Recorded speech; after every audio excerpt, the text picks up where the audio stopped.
Traditional Indian textiles have the most interesting stories to tell, and I'm on a mission to learn about all the printed and painted textiles to create inspired art. Chins have been appropriated into Europe as a vintage floral aesthetic, but in its true form, chins that originated in the 16th century Golconda, Hyderabad has many more layers to it, as it has more than 17 steps of hand painting and dyeing involved with more than 8 to 10 craftsmen to make just a meter of the fabric.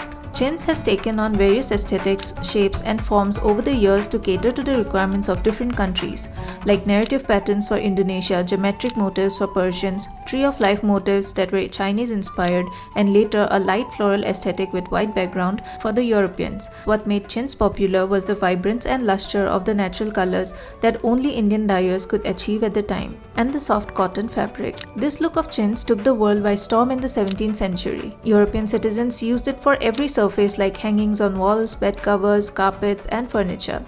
It was worn by both men and women, royals and the working class alike, as there were no classist rules against cotton. Therefore, chins can be called the world's first mass fashion. But this popularity made the local European textile manufacturers insecure, which led to the ban on import of chins. The Europeans made cheap imitations of chins in textile mills through mechanized printing and disregarded the Indian craftsmanship. This led to many tragedies all at once.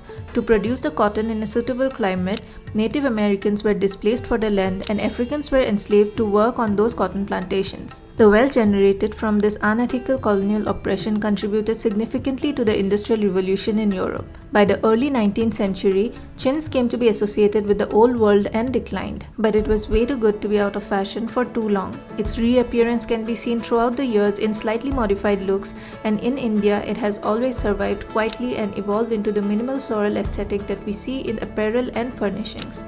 This is my version of the print.